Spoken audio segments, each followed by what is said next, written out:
राम राम जी मित्रों, अब हम भगवद गीता के अध्याय 7 श्लोक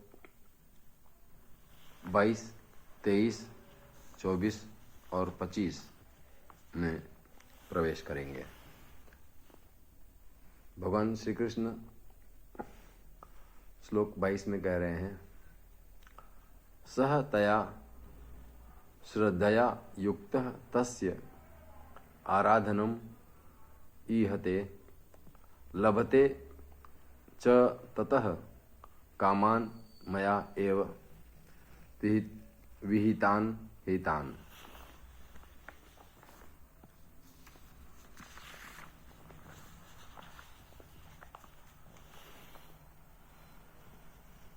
वह पुरुष उस श्रद्धा से युक्त होकर उस देवता का पूजन करता है और उस देवता से मेरे द्वारा ही विधान किए हुए उन इच्छित भोगों को निसंदेह प्राप्त करता है।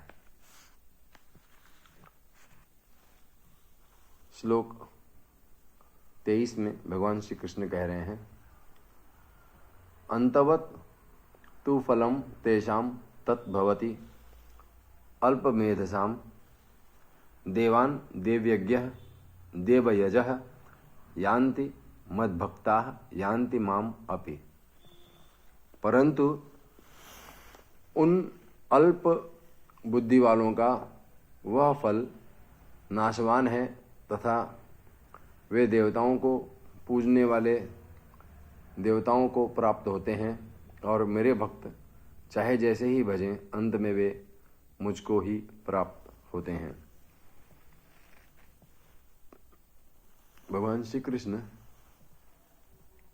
देवताओं के पूजन संबंधी बात अर्जुन को बता रहे हैं कि जो भक्त जिन जिन देवताओं की पूजा करता है वो भक्त उन देवताओं को ही प्राप्त होता है। हालांकि जो फल हैं उनके पूजन से वो फल तो मिलता है, लेकिन वो फल नाशवान होता है। भगवान श्री कृष्ण का इशारा उस योगी की तरफ है, उस योग की तरफ है जिससे आप नाशवान फलों की बजाय मोक्ष रूपी या सत्य रूपी फल को प्राप्त करें। अगले श्लोक में भगवान श्री कृष्ण कह रहे हैं,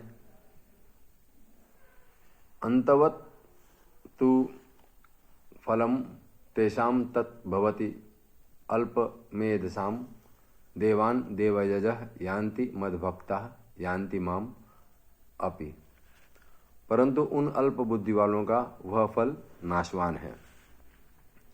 यही बात भगवान श्री कृष्ण कह रहे हैं। अगले श्लोक में भगवान श्री कृष्ण कहते हैं, अव्यक्तम व्यक्तिम आपन्नम मन्यन्ते माम अबुद्धयः परम भावम अजानन्तः मम अव्ययम अनुत्तमम। ऐसा होने पर भी सब मनुष्य मेरा भजन नहीं करते।